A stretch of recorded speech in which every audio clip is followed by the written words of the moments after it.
Hello, it is Ryan, and I was on a flight the other day playing one of my favorite social spin slot games on ChumbaCasino.com. I looked over at the person sitting next to me, and you know what they were doing? They were also playing Chumba Casino. Everybody's loving having fun with it. Chumba Casino is home to hundreds of casino-style games that you can play for free anytime, anywhere. So sign up now at ChumbaCasino.com to claim your free welcome bonus. That's ChumbaCasino.com and live the Chumba life. Sponsored by Chumba Casino. No purchase necessary. VGW Group. Void where prohibited by law. 21 plus. Terms and conditions apply.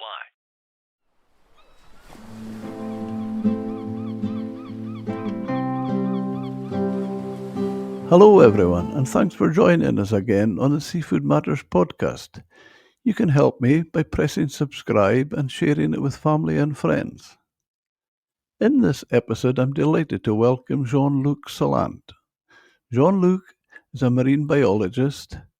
Having been trained in the Isle of Man, in the early 90s he left for 10 years' work in Australia, Jamaica, Tanzania and the Philippines, undertaking research into reef ecosystem dynamics, surveys for resource management and leading teams in MPA development work in collaboration with overseas partners.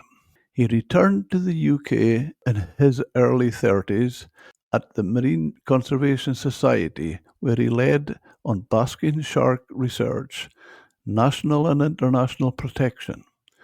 Over the past 20 years, he's been working on MPAs in the UK and Europe, working with lawyer client Earth on developing cases for MPA protection.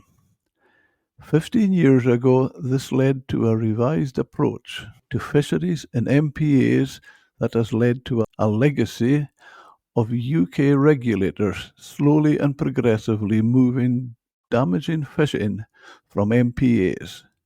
He has worked extensively with English inshore fisheries and conservation authorities to deliver equitable management in this regards. He currently works for the Blue Marine Foundation, progressing this work, particularly in Europe, where he manages a team in Brussels and Italy. Hi, Jean-Luc. Welcome to Seafood Matters. Thanks very much. Thanks for reading that whole lot out. Thank you. I will start just by asking about yourself. Reading that, you certainly have had a well-travelled and interesting career. Oh, well, thank you. Yeah, it's actually, I should have preceded it perhaps, but it would have taken even longer with the fact that my background is somewhat maritime heritage because my grandfather was harbour master of Falmouth and before that Foy and was a merchant sailor. So I suppose the stimulation of the ocean interest comes from that. Trips down to Falmouth Harbour, seeing the harbour from a young boy's perspective, and then getting into marine natural history through extensive viewing, endless viewing of natural history documentaries by Cousteau, and then leading to an interest in the oceans, its functions and its ecosystem. So it really started in Falmouth, and then the Isle of Man, and it feels like I've gone back. So would you class yourself as a fishing family? No, the maritime sense was industry, really. So my grandfather was harbour master rather than anything to do with fishing. Yes. Yeah. So that's where that comes from. Yeah, Jim. Yeah. And when you say in collaboration with overseas partners, who would come into that category?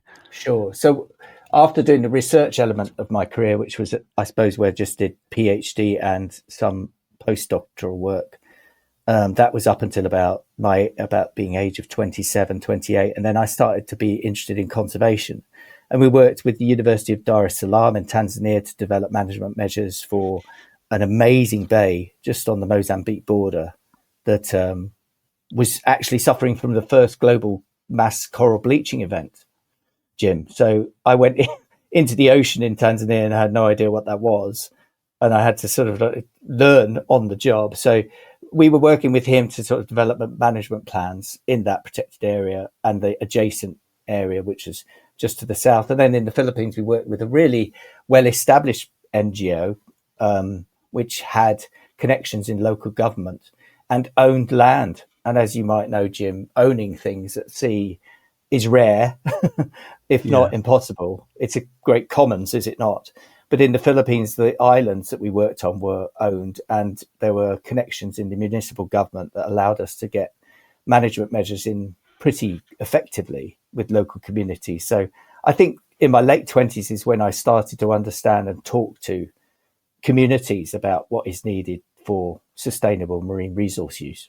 All sounds interesting. I've just been talking about something similar in a recent podcast. And when you mentioned the Indian Ocean, my brother was working with the Overseas Development Agency, and he was out in the Seychelles, and we went out on holiday to see him. And obviously I found myself on a harbour, at a fish market, talking to some locals. And strangely enough, I thought didn't expect to come all this and find a common issue. And that was their biggest issue was the big Japanese and Spanish and almost industrial fishing. And I thought, well, we've got that here. Didn't expect it there as well.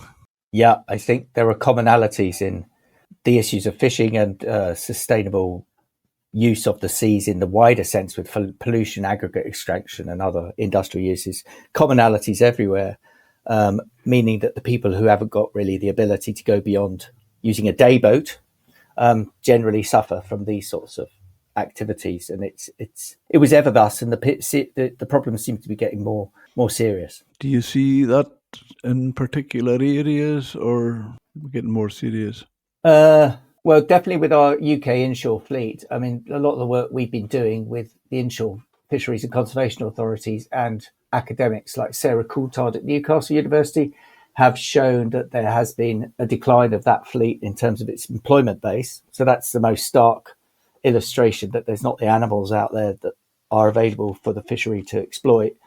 And also understanding sort of investment that there has been in things like large demersal seiners that are cropping up just outside our 6 nautical mile limit. So I think there is, allied to that is, of course, the idiosyncrasies of climate change, which are definitely affecting our distributions of our ground fish, and obviously our things like mackerel even are moving north, it would appear. I mean, I first saw it, Jim, in my studies of basking sharks that are calanus copepod feeders in the early 2000s, and they started to move north, and we was wondering whether that was a precursor related to climate change.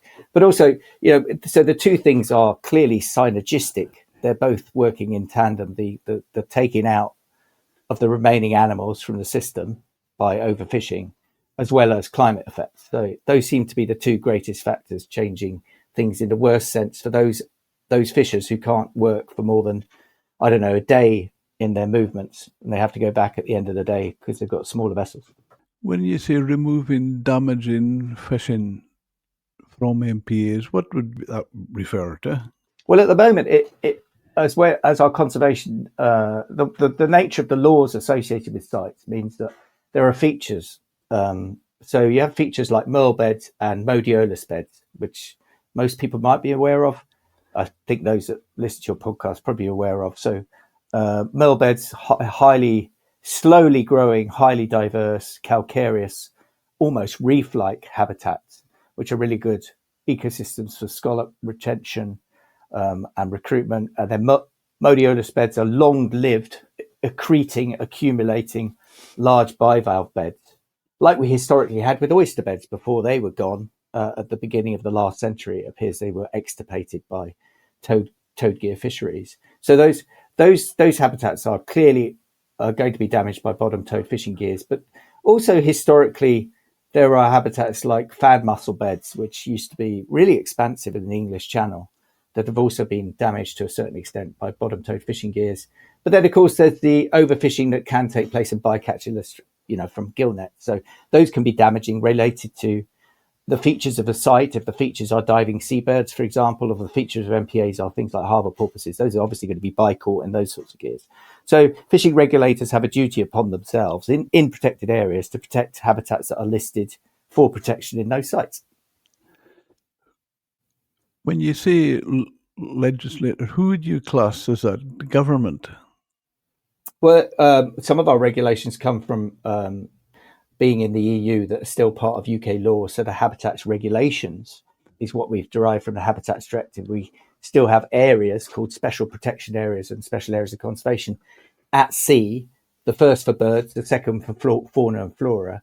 That's our sites that our government has decided in the past, be they Conservative or Labour, to set up to protect for the sake of biodiversity. But then also we have in England Marine and Coastal Access Act that confers the ability of the Secretary of State to protect sites. I think they've set up 91 of those sites, Jim, under that act. And in Scotland, there are marine protected areas. They've used the most basic name of all. They haven't changed the name from what it is on the tin, so to speak. I don't know why. Maybe because they want to speak clearly to the public, which I find much better.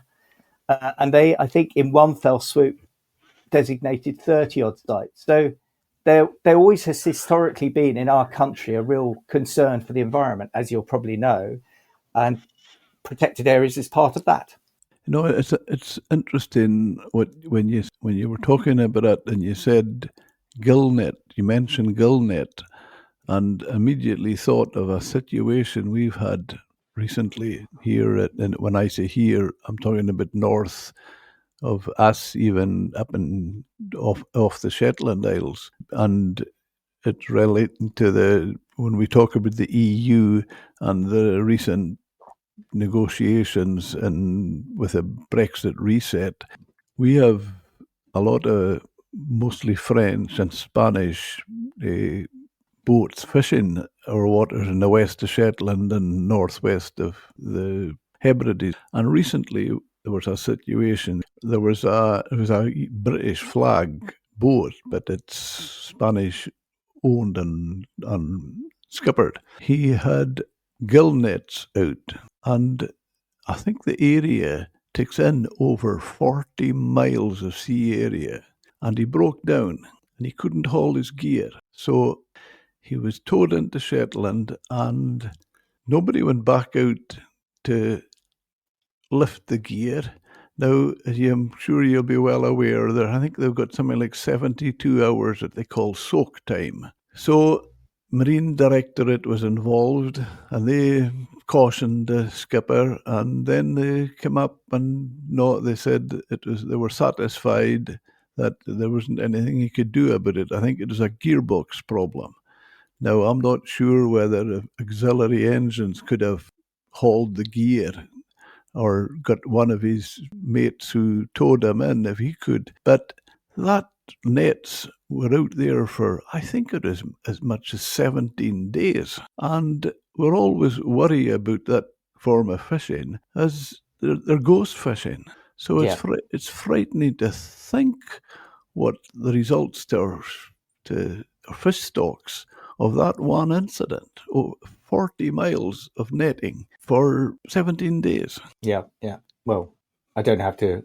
I mean, the fact that we have to use, or certain people have to use 40 miles of netting, I would say speaks for itself, because the public would be appalled that we have to have such effort to get, in the first place, a viable return on the investment of the vessel, right? I mean, that shows something about how much gear we have to put in the water to get an amount of protein that makes that trip worthwhile. So, yeah, on many levels, and the soak time and what it's going to do by ghost fishing is tragic. I mean, this is the world over, Jim, of course. You know, I've dived in Oman and seen ghost fishing going on from vet nets that have been discarded in some of my other work. You do see it, and it's tragic. Yeah. I don't know what more to say, Jim, other than I'm sorry about the situation. I think, in fairness, we're all conservationists at heart, I hope. Of course. And, you know, many of the dialogues we have, and some of the best dialogues I've had, are with fishers who sit on the other side of the fence and sit literally on the other side of the harbour and are doing the hard work. But when it comes down to it, you know, there is an appreciation of the wonder of the sea and the love of it, regardless of what we think the solutions are. And some of the work I've done has been the most rewarding and enriching when you meet people who are going out to sea every day and risking their lives and catching fish, who obviously when they leave harbour want to forget about what they see behind them and go out and are free. And in that sense, I'm envious. Before we move on, just one other thing, and I hope you don't feel I'm poking the bear, but Well, as long as I'm not Russian. On the overseas partners point, is there enemies in that? No, not in. I was very lucky in the work I had to do. Of course, most of the fishing activity in the developing country I'm talking about were very artisanal in those days, and we had none of this EU distant water fleet where when the EU are buying up the ability to fish in other member states' waters to the degree of. Hey, it's Ryan Seacrest. Life comes at you fast, which is why it's important to find some time to relax. A little you time. Enter Chumba Casino. With no download required, you can jump on anytime, anywhere for the chance to redeem some serious prizes. So treat yourself with Chumba Casino and play over 100 online casino-style games, all for free. Go to ChumbaCasino.com to collect your free welcome bonus. Sponsored by Chumba Casino. No purchase necessary. VGW Group. Void where prohibited by law. 21 plus. Terms and conditions apply.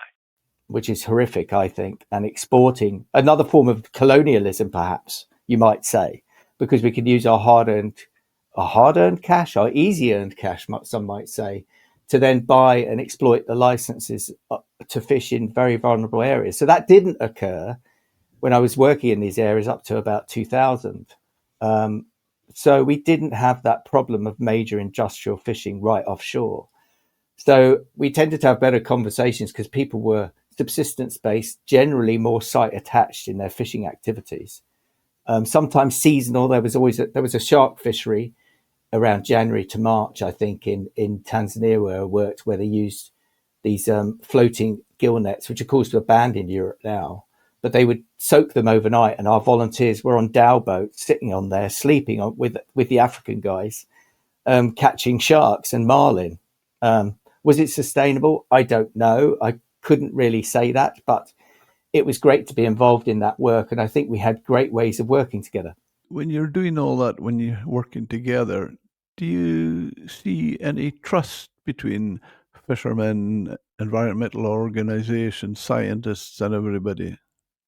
Yeah, mostly I think because we didn't have much before us and we didn't have much large-scale bureaucracy.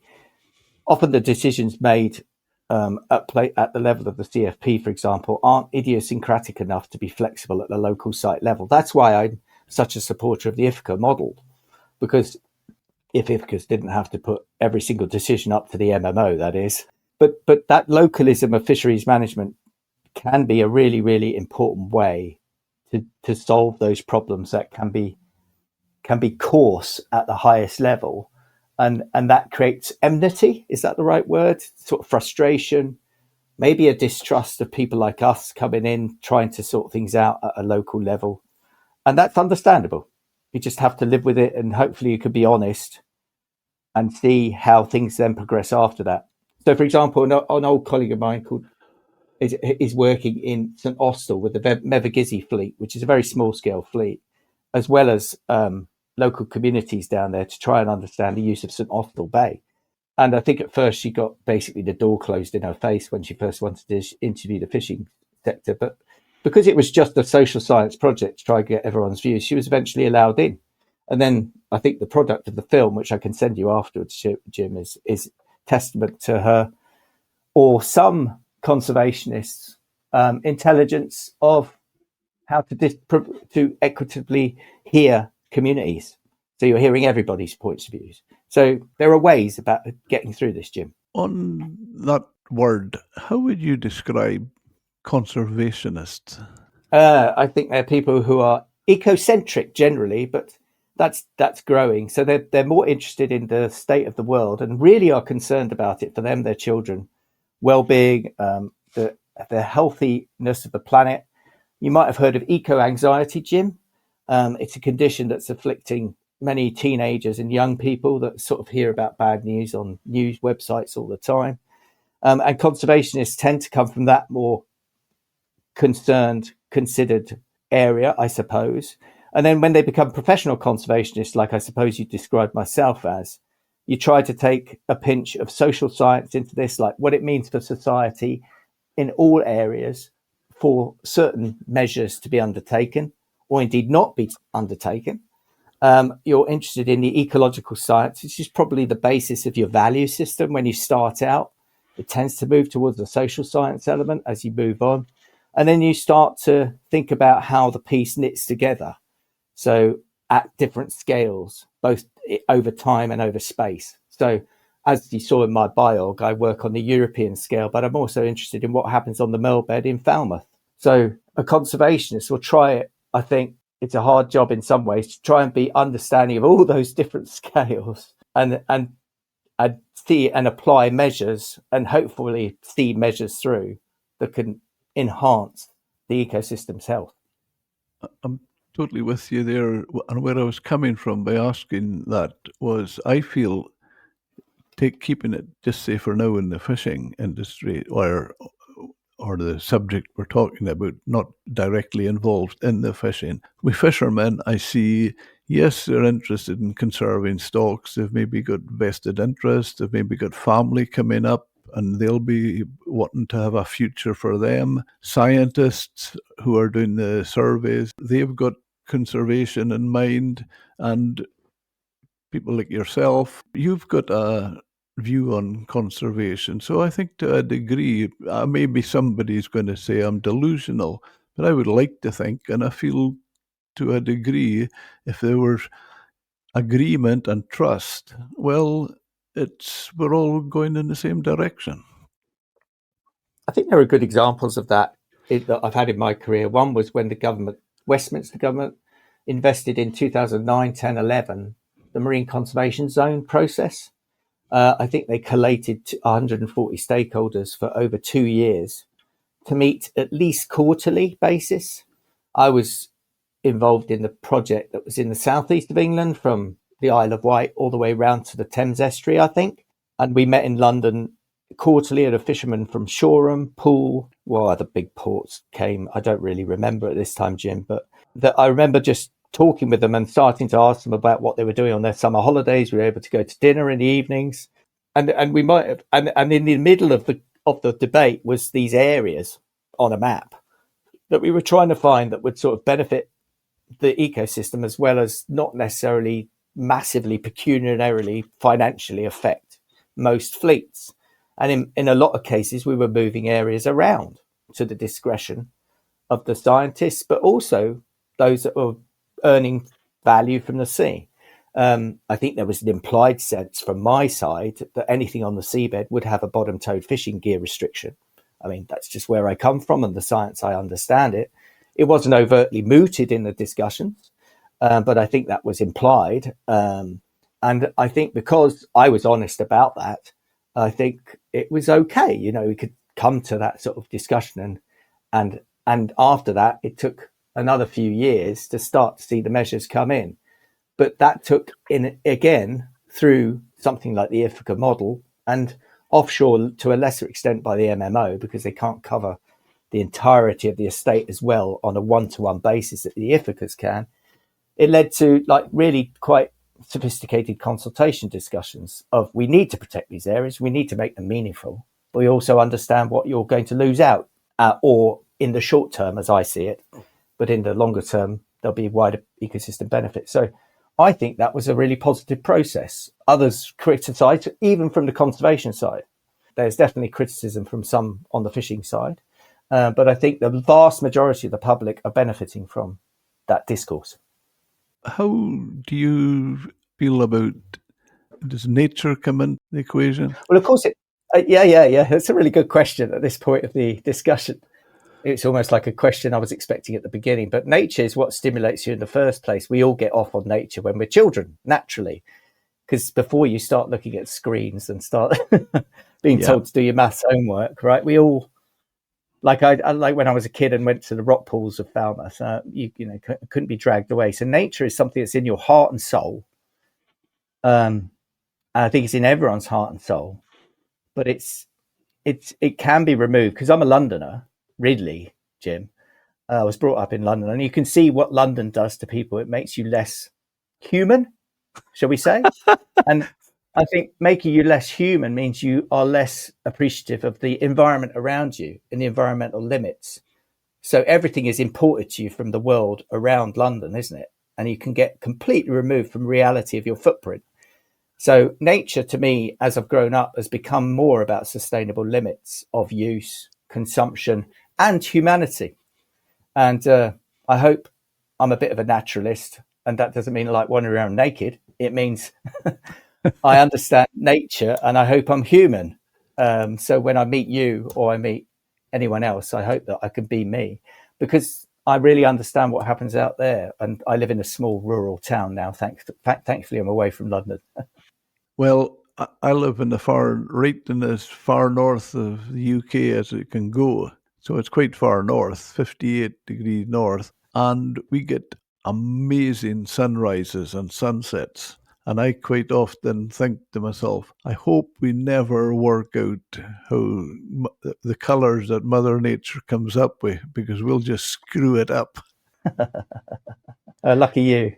It makes you so great to be alive and experience sunrise. Both of them are just absolutely stunning here. And then in the winter you get, or the frosty nights in the winter, we get a aurora, and it's just makes, as far as I'm concerned, I just love living where I do. Yeah, I've had an invitation to go to the north of Shetland, and I must take it up. But I've got to make do with my canoe, and I'm going to go down the Wye River Valley, which I live on, and I'm happy. I'm lucky if I do see otters, and I do see wonderful wildlife. So, it stimulates me and it gives me calmness. And we need to get out there and be calmer, do we not? I can hear it from your tones of your voice, Jim. Wow. Well, I think that's a great thing about just getting outdoors, that does that. I would concur. If we just move on now to the documentary with Sir David, what was your gut reaction when you saw the Attenborough piece calling for a full-on ban on bottom trawling? As a gut reaction, it was minimal, because people have been talking about this for some time. I think the gut reaction of the audience was quite interesting, because they've never seen that before, whether they didn't know what it was at all. So as a gut reaction, it was minimal, I have to say. I understood where it came from. Do high-profile documentaries have a duty to show balanced science, or is good photography and clever storytelling enough to shape the public opinion? On the first point, do they have a duty to show balanced science? Well, often it's visually led, is it not? So documentaries, particularly Attenborough ones, obviously are going to be the big visual scenes. So I think that was demonstrated effectively of what's happening in the sea, with the images of the from the krill fishing in the South Atlantic to the bottom trawling shots that were in Turkey, I think, and I think they were somewhere near Plymouth for the scalloping. So they were just the first time, I suppose, we got the chance to see that. But yeah, I suppose it's difficult in a narrative and a documentary like that to provide the nuance and detail of exactly where it was, how often it takes place in sites, that sort of thing. So to a certain extent, the narrative has to be pared back. I felt with some that it's a bit misleading, and in some degrees just half a story here. When you have a voice with a global platform, can the half a story do damage, because it speaks of the impact of bottom trawling, but it's widely felt there's a lot more going on in the seabed, between aggregate dredging, seabed mining, offshore wind zones. Should maybe more have been mentioned? To a degree, but for the first time ever, there was the ability to put the camera gear on the trawls to show what it was, whereas those other industries you mentioned are much more easily filmable, perhaps, particularly from the surface. Not necessarily that they've been shown that often in documentaries. But yeah, I think we could definitely have heard mention of those other activities taking place at sea. And would you say are there alternatives to bans? Just don't like the word bans. It should be a last resort. And like MPAs, seasonal closure, gear innovation.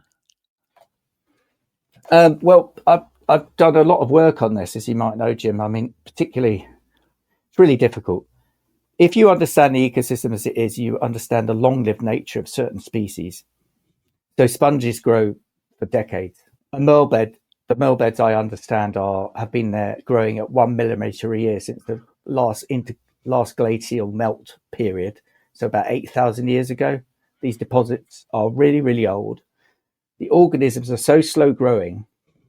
Associated with that is something called ecological succession, which is where you get one species on the seabed, it begets another one, it begets another one. So I find that argument of understanding the timescales of the ecosystem that I think I've seen from the historical literature and from my understanding of what I've seen as a diver with my own eyes, and what bottom-towed fishing gear does of generally all of its nature of anything that physically and moves over the seabed. It's really hard to understand as being okay in a seabed. So that's where I have to see my reference point from within an MPA as something we call protected. That's my value system, my scientific judgment system, and an understanding of the law. But of course, there are other viewpoints. Bubba Wallace here from 2311 Racing. Funny thing about being fast, you end up waiting a lot. First to show up, first in line, then just waiting. Me, I rev up Chumba Casino. With over 200 social casino games, no slow lanes here. Why sit around when you can spin? I'm already racing. Your turn. Play for free at ChumbaCasino.com. Let's Chumba. Sponsored by Chumba Casino. No purchase necessary. VGW Group. Void where prohibited by law. 21 plus. Terms and conditions apply. This goes back to our earlier part of the discussion of seeing other viewpoints and hearing them. And I think to a lesser or greater extent, the greatest discussions I've had and the greatest, I suppose, brokering of that viewpoint with the fishing industry it currently is by the Ithaca model. It is intelligent enough and understands the science to almost a perfect degree. No, not perfect degree, but they get good understanding of science as well as current fleet activity to find somewhere that can find a middle ground. And they've done a really difficult job of walking that very difficult line since I've known them. And they only came into power, as you might know, since 2009. So the most rewarding part of my career was seeing after we pushed on the legal challenge to get protections in, was working with them for the subsequent 10 years myself. And now my colleagues at Blue Marine Foundation are taking that mantle on in our UK team, which I'm very proud to say is a good relationship.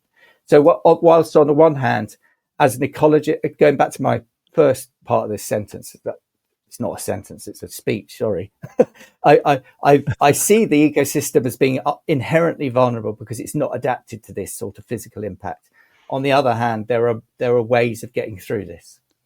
I feel comfort in the fact that you communicate with organizations and recognize them and they recognize you. And I think it's good for the future of the health of the oceans that you keep talking. I talk a lot.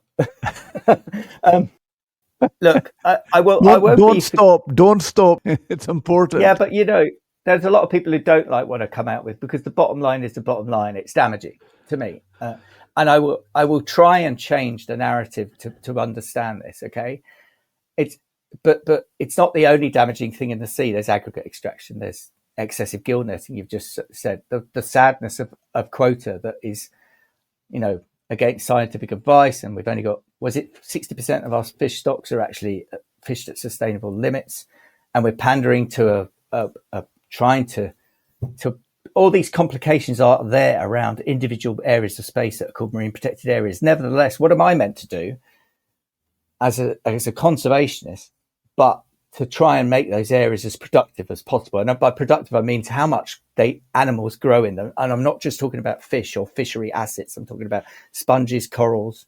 And by the way, they happen to be really good, generally good in some of the scientific literature, really good nursery areas for fish. And a variety of habitats has been proven in the South Arran MPA, which has been closed to most mobile fishing gears, for muds to be important to one gadoid species, eelgrass very important for cod, and I think cobble ground to another gadoid species. So at juvenile stages, so if we sensibly use and close certain areas off, we're going to, I think, see spillover, be it from juveniles that are growing and the areas are large enough, even up to certain adults. And definitely we've seen some closed area measures that are helping with scallop spat management from what they call, I think in some jargon, spat factories, where you've got a small area closed off like southern Port Erin, and it's feeding the fishery for the target's ground to the west of Peel.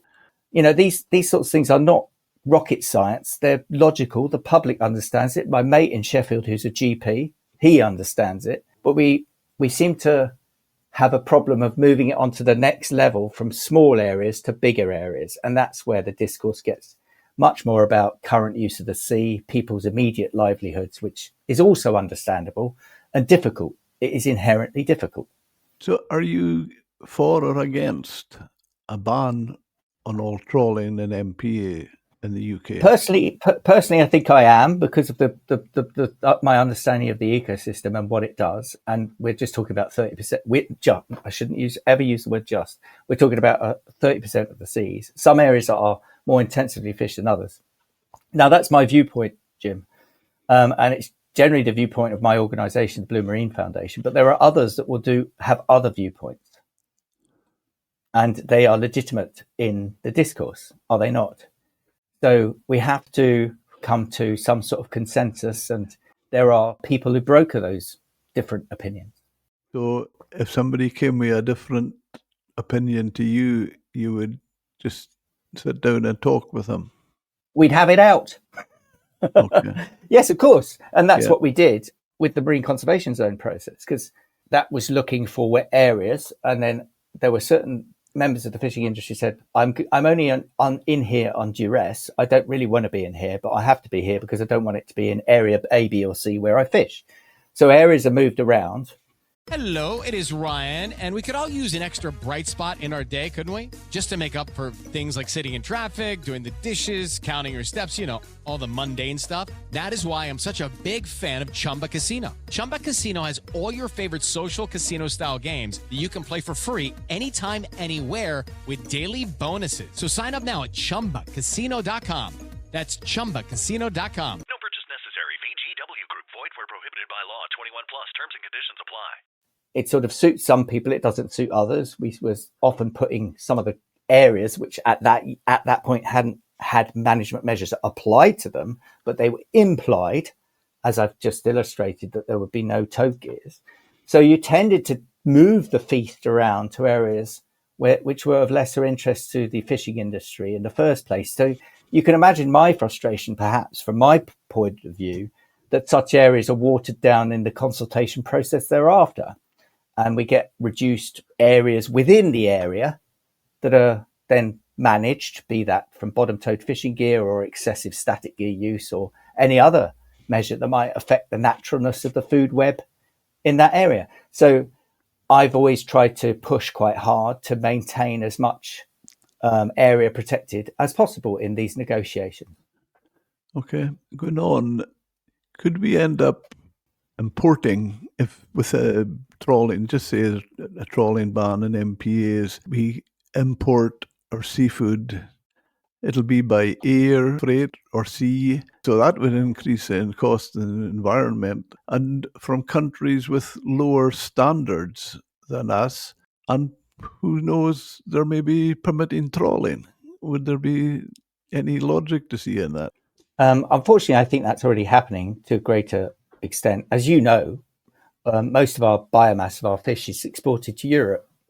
I think for langoustine, which are prawns, nephrots, scallops, some of the flatfish. I don't know other shellfish. For razor clams, for example, we don't eat razor clam. Most of that goes to Europe, and then I think we import over 50% of the fish that we consume. So it already, I think, happens. I'm not a fisheries expert; I'm more an ecosystem scientist. Will that be made more excessive by looking to protect marine protected areas from bottom trawling? I believe not, because I think in the medium to long term, even though there will be a displacement effect, there will be greater fishery resources from outside of the large marine protected areas, from the biomass that accrues from within them. I've just mentioned the scallop examples, which is a very much more site-attached species. They're definitely benefiting from closed areas in fishing grounds around them.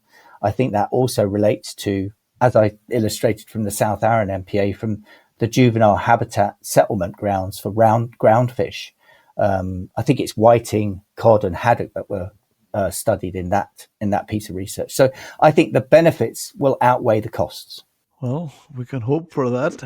Indeed. Is there a risk of celebrity-driven environmentalism? Yes, of course. I mean, in the short term, yes. And I'm not really interested in celebrity, I suppose, because I've been at this game for 20 years. Now, how the public react to it is taken with a pinch of salt by, I suppose, our politicians and our civil service that actually makes these decisions. Nevertheless, the public are voters, and voters can care. As we discussed at the beginning of this discussion, we all care about nature when we're born, and sort of understanding that fish is nature too is perhaps what these celebrities can transfer better than I can to the public. So some of the high profile campaigns by celebrities might be clumsy, but I think allied to greater understanding of what happens at sea, I think the film like Ocean demonstrate will help improve the discourse and get to a more even way of managing our seas in the medium to long term. What do you think are the biggest consequence of implementing or not implementing a ban on trawling in MPAs? I think we will have, because we mentioned the complications of climate change, the fact that EU fleets can fish still up to our 12 and definitely up to our 6 in historical fishing grounds. Okay, let's understand those two massive complications.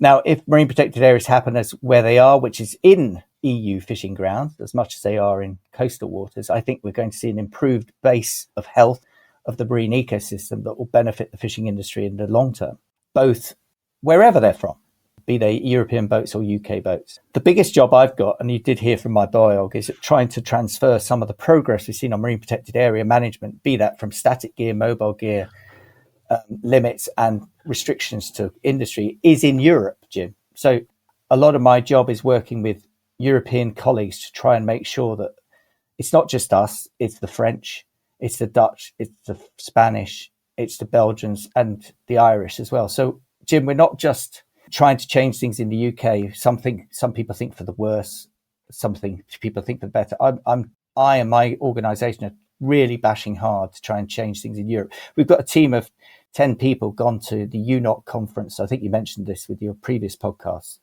with Mike Park. We got a few people going over to this UN Oceans conference in Nice to try and push hard to get the French to be, should we say, less hypocritical over their use of the word conservation and care for nature, as opposed to, I think, their overtly protectionist attitude towards their large-scale fishing industry.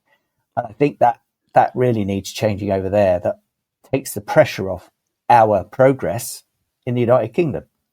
And it sounds encouraging that when you say, the way you say that as well, it's almost like it's maybe coming from different places, but it's going in the same direction. I would love to think that was the case.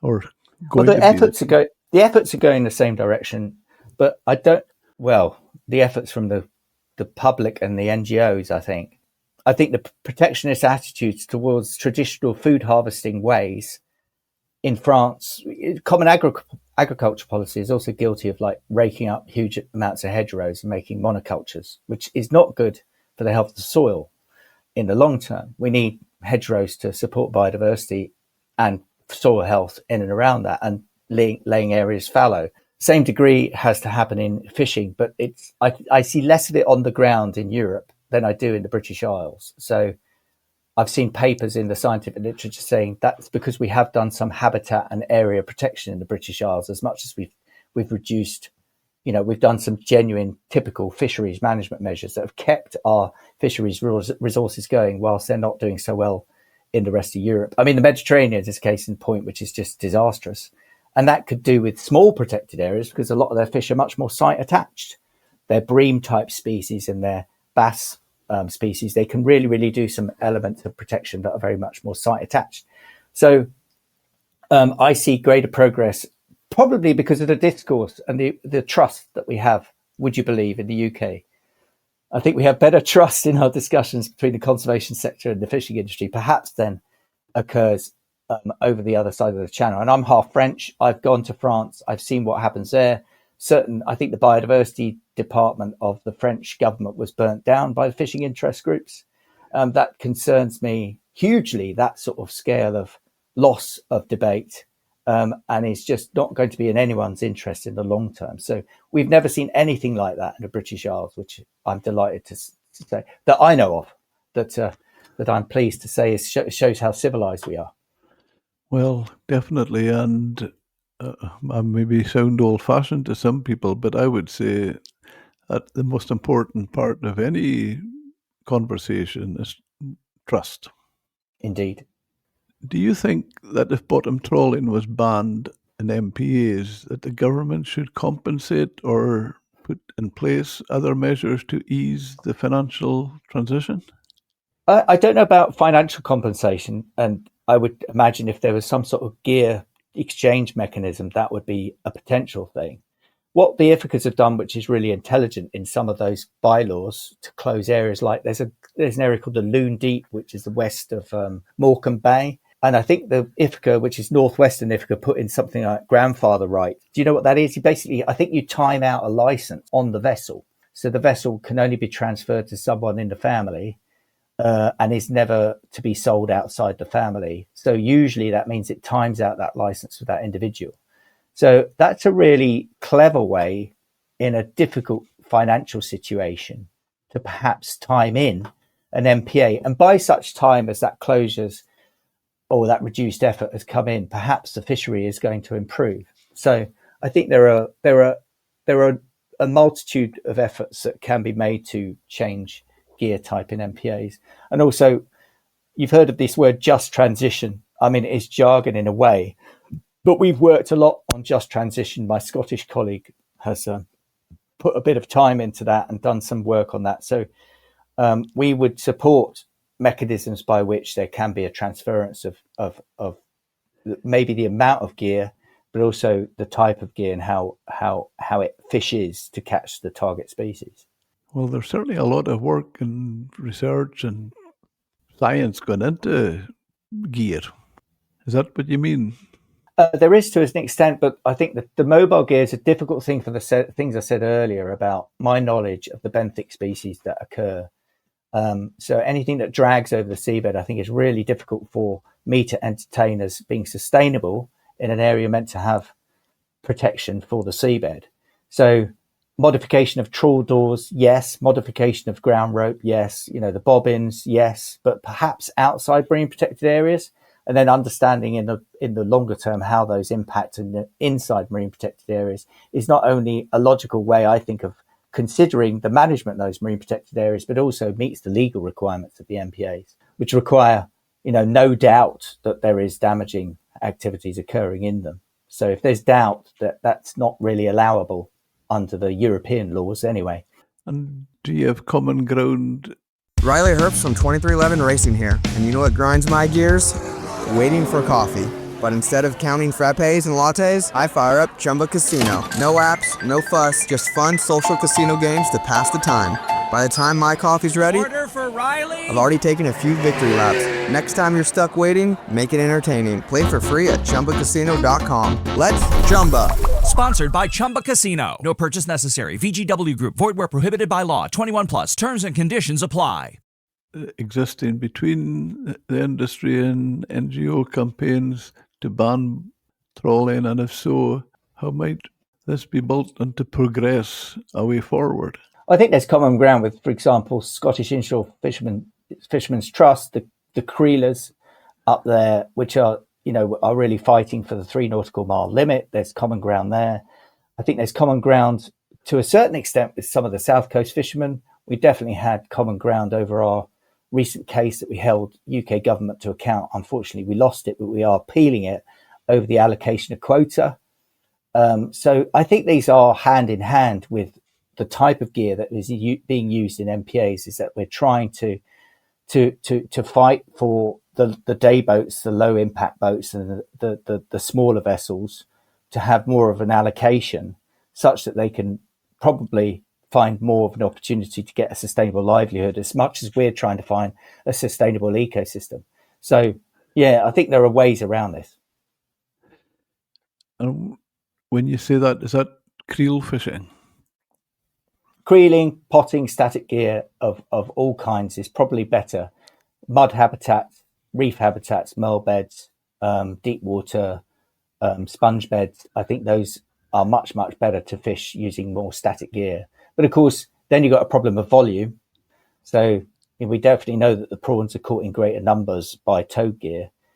So there's going to be a lag phase if we were to close larger areas off to such types of fishing. Well, it's funny you should say that, because I had a very interesting podcast with a previous podcast with a gentleman, Dave Mackay. He was a fisheries scientist with the Marine Direct. Well, it was a Marine Scotland then, now the Marine Directorate. And at his stats and figures and information, it'll still be on record. But he says that he did a lot of work on, as the industry called, prawns, nephrops. And he reckoned on a stock point of view, future stock point of view, they worked out that trawling was better than static gear.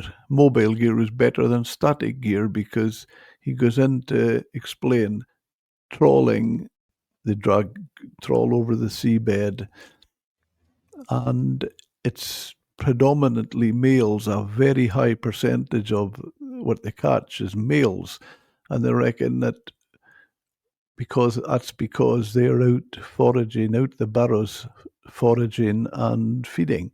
And this, with the static gear and the creels, they would find it was predominantly females, because creels were set, the females would come out the burrow once a day to feed. And if they go into the creel, well, that's them caught. And they reckon with the sexual nature of the way they exist, that one male would service 15 to 20 females.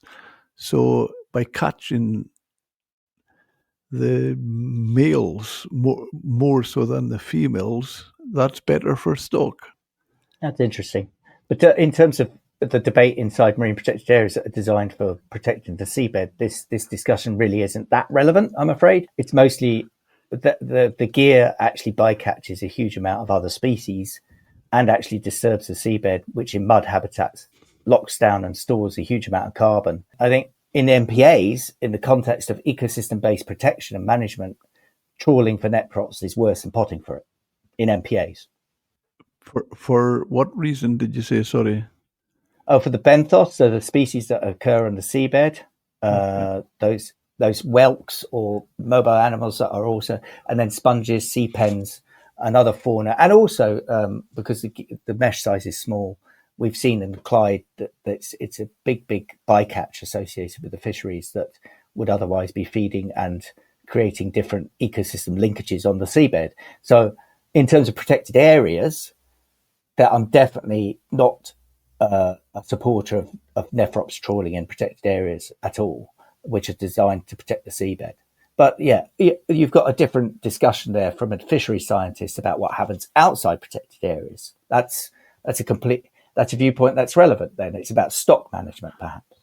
I have to say, I don't know whether his study surveys came from protected areas or outside. I don't know that.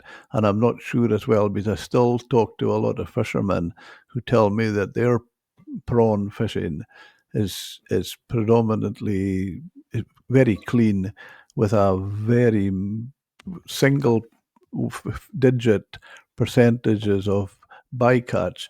But there again, I'm not sure. I must try to find out from them if that's in MPAs or outside. It's interesting thing. Who really drives the narrative? Is it scientists, NGOs, the media, or public figures like Attenborough? I think all of it has a part to play. And I think when it comes down to detailed management, if we have the money, we do use as much science as possible. So maybe the narrative is set by the public, its concerns, and then when it comes to detailed decisions, I would hope science comes in to play much more at a much more pronounced level. And I think that's the way we should run things. Can we feed a growing population without bottom trawling? Well, I like to look at historical ecology, as I've alluded to earlier. And there was a paper that I always think of, which came out in 2010 by Ruth Thurston and others in Nature Communications, that described fishing smacks in the south coast of England as being a unit of power that fishes to a certain degree compared to a modern industrial beam trawler. And I think looking at those statistics, they've described that we've reduced the biomass of the most heavily exploited fish by around about 90%, Jim. So I think the idea that we have got a lot of protein that we're eating from the sea that has been sustained for the last 120 years is nonsense. I would use a strong term as that in an historical perspective of what the ecosystem used to support. So I don't think that we're managing the seas very well at all at the moment for protein production from seafood. I think we could do a much, much better job. Would you not say, unless I'm maybe picking you up wrong, it's already lasted hundreds of years? I would think that, I don't think I would agree with that at all. I would think from looking at the historical records of how many fish were in the sea, to put it in a simple way, in heavily fished areas like the North Sea, was on an order of, or 2 orders of magnitude greater than it is today. So I think that we've extirpated a large biomass of seafood from our seas. I'll tell you a conversation that fascinates me when you're mentioning that. My father told me. Now, there was 2 boats fishing. It was in the Murray Firth on the east coast of the northeast of Scotland. And there were 2 boats that were actually from Lossiemouth. And he was listening to them on the radio, talking to each other. And the point I'm making here is quite often, and I remember in my father's time, they used to talk, fish is cyclical. So you would see a downturn in stocks, but 5 years or so many years later, you would see them come back. So you couldn't just go by when they were at their lowest and see if they did recover. But this conversation, one of the skippers called up the other who had just finished hauling and said, he told them how much fish he had. And he says, "Did you see much haddock?" And he says, his reply was, "The next haddock we'll see is in a glass case in a museum." And do you know when that conversation took place? Just after the Second World War. Right. Interesting. And still we've got abundance of haddock. So I'm not contradicting that. You're hopeful. All eternal. Yeah. No, that's fine. It's a really nice story. Historical references like that, I think, really are useful for our debate. And I think as long as we keep talking and hearing stories like that and trying to listen to the science, we're going to get somewhere with this. Yeah. I asked AI for a question for the series, and the response, a challenge to Attenborough. If you had 5 minutes with Sir David, what would you say? That's a really good question. I would say, thank you very much. The best thing you ever did was life on Earth. I would say, you're one of the luckiest men alive, but you deserve it because you've seen it all. I think that's the beauty of Attenborough. So tell me what you haven't seen might be a question I'd ask him, or what you'd like to see.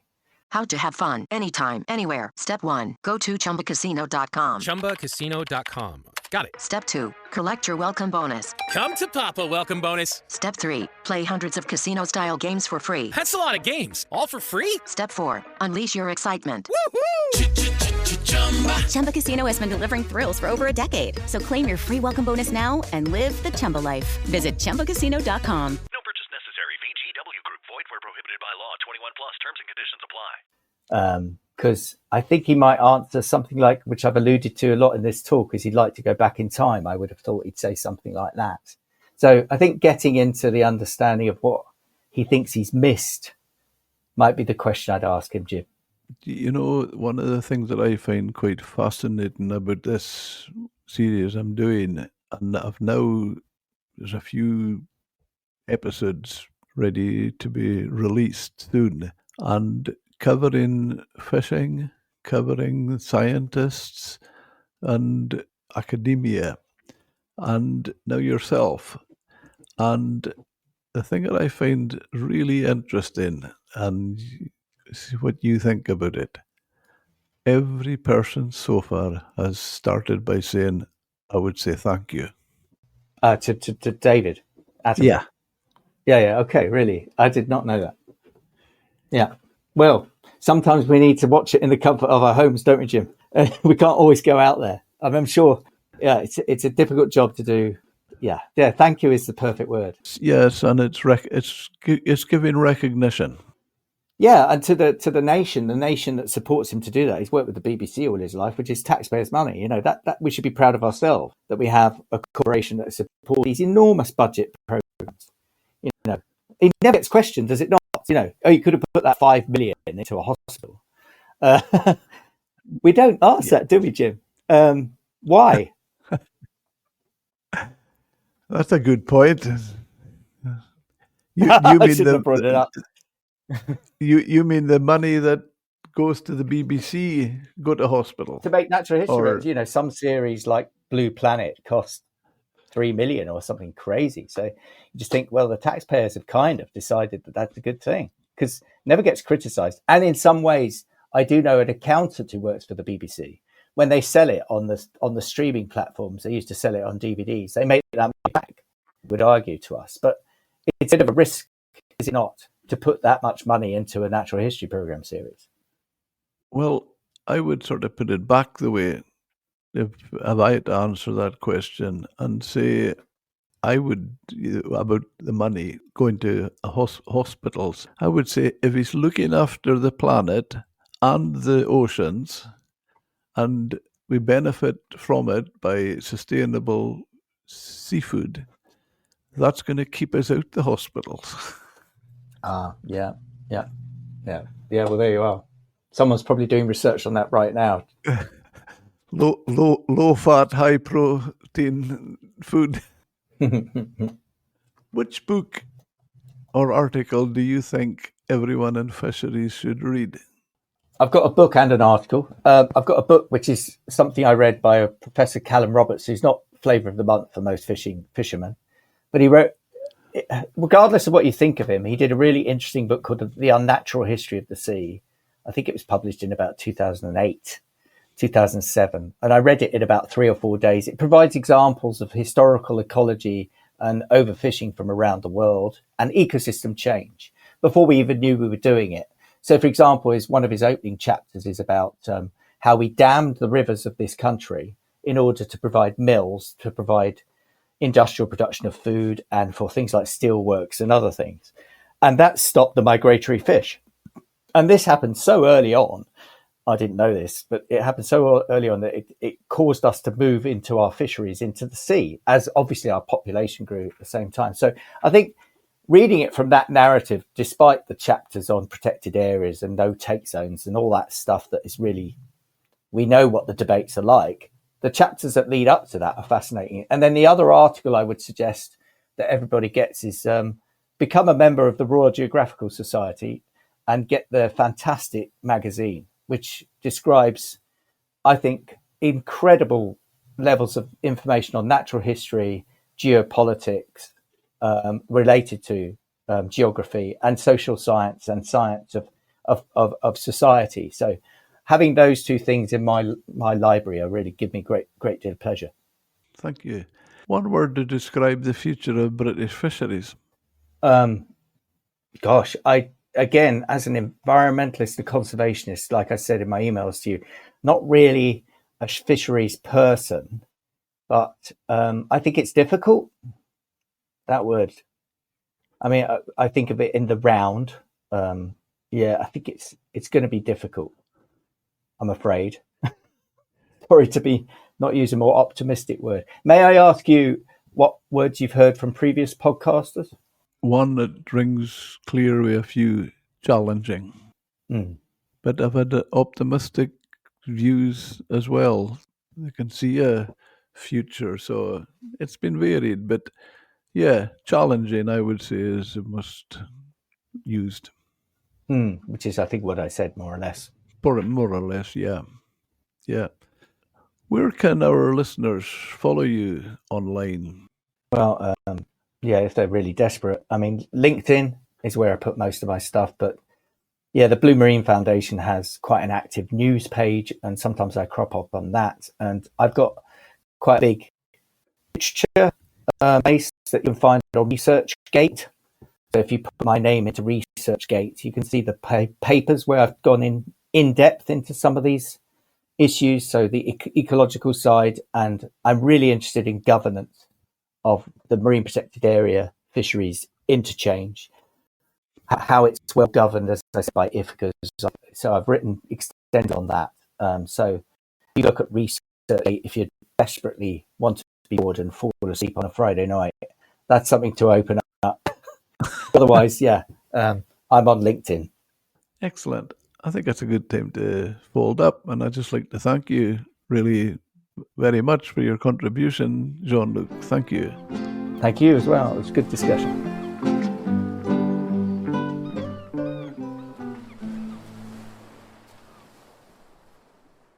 It is Ryan Seacrest here. There was a recent social media trend which consisted of flying on a plane with no music, no movies, no entertainment. But a better trend would be going to ChumbaCasino.com. It's like having a mini social casino in your pocket. Chumba Casino has over 100 online casino-style games, all absolutely free. It's the most fun you can have online and on a plane. So grab your free welcome bonus now at ChumbaCasino.com. Sponsored by Chumba Casino. No